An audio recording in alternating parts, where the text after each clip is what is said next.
bercerita dengan tajuk satu keluarga meninggal akibat bunuh diri. Tapi di lain sisi, karena peristiwa yang disebut bunuh diri ternyata menyertakan anak-anak, maka saya harus berkata terus terang bahwa boleh jadi perasaan saya tidak lagi sedih, tapi justru saya curiga. Saya bersyak sangka ada peristiwa yang bukan bunuh diri dalam kejadian ini. Saya memang sedang bercerita tentang kasus satu orang laki-laki dewasa, satu perempuan dewasa, dan dua anak-anak dikabarkan melompat dari puncak apartemen dan jatuh menghantam aspal. Keempat orang tersebut kehilangan nyawa. Dan sekali lagi media menyebutnya sebagai peristiwa bunuh diri satu keluarga. Tapi benarkah ini merupakan peristiwa bunuh diri semata? Untuk menjawabnya, ayo kita tinjau prinsip konsensual yang ada dalam khazanah psikologi forensik. Di dalam psikologi forensik, ketika kita berbincang tentang aktivitas yang dilakukan bersama-sama oleh sejumlah orang, maka untuk menakar implikasi hukumnya, kita perlu mengecek seberapa jauh ada atau tidak adanya konsensual di antara mereka, di antara orang-orang yang melakukan aktivitas bersama tersebut.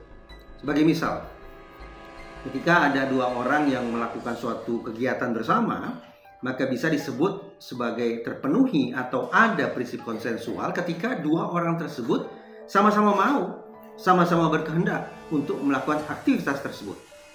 Tetapi sebaliknya, kita bisa katakan konsensual menjadi tidak ada manakala salah satu pihak tidak lagi menghendaki atau tidak lagi mau terlibat dalam aktivitas tersebut. Nah, prinsip konsensual ini serta-merta gugur ketika kita berbicara tentang aktivitas yang dilakukan oleh sejumlah orang secara bersama-sama yang menyertakan anak-anak di dalamnya.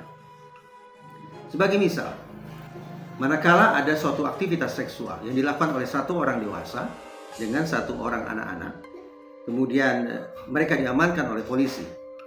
Si orang dewasa mengklaim bahwa aktivitas seksual bersama tersebut dilakukan berdasarkan konsensual, berdasarkan mau sama mau.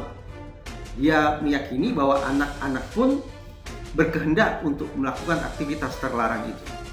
Klaim semacam itu serta-merta terpatahkan ketika berbincang tentang aktivitas seksual bersama-sama yang menyertakan anak-anak di dalamnya. Harus kita anggap bahwa tidak ada konsensual di dalamnya. Harus kita anggap bahwa anak-anak yang melakukan aktivitas tersebut adalah anak atau manusia yang tidak mau melakukan kegiatan itu. Konsekuensinya adalah ketika prinsip konsensual itu kita anggap tidak ada dalam sebuah aktivitas seksual yang saya ceritakan tadi, maka serta-merta si orang dewasa akan terposisikan sebagai pelaku. Dia dianggap sebagai orang yang sudah memaksakan kehendaknya kepada si anak-anak untuk melakukan aktivitas seksual. Sementara si anak serta-merta terposisikan sebagai korban. Dia harus dianggap sebagai manusia yang tidak mau, tapi dipaksa oleh pihak lain untuk melakukan aktivitas seksual. Jadi sekali lagi, prinsip konsensual harus serta-merta dianggap tidak ada ketika kita berbincang tentang aktivitas seksual yang melibatkan anak-anak. Saya yakin bahwa cara pandang atau cara berpikir yang sama bisa kita terapkan dalam kasus yang disebut media sebagai bunuh diri itu. Anak-anak harus kita pandang sebagai manusia yang tidak mau kehilangan nyawanya. Anak-anak harus kita posisikan sebagai pihak yang tidak berdaya karena dipaksa oleh pihak lain untuk menjalani sebuah kegiatan yang bisa mengakibatkan hilangnya nyawa mereka.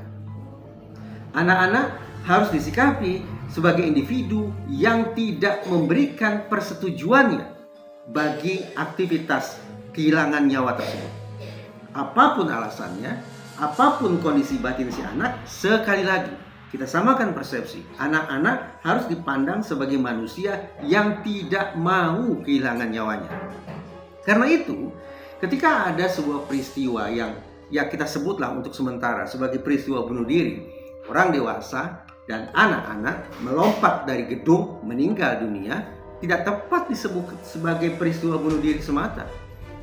Bagi seorang dewasa yang katakanlah memang secara sengaja melompat dari atas gedung agar kehilangan nyawa, okelah, kepada dia kita sebut sebagai pelaku bunuh diri.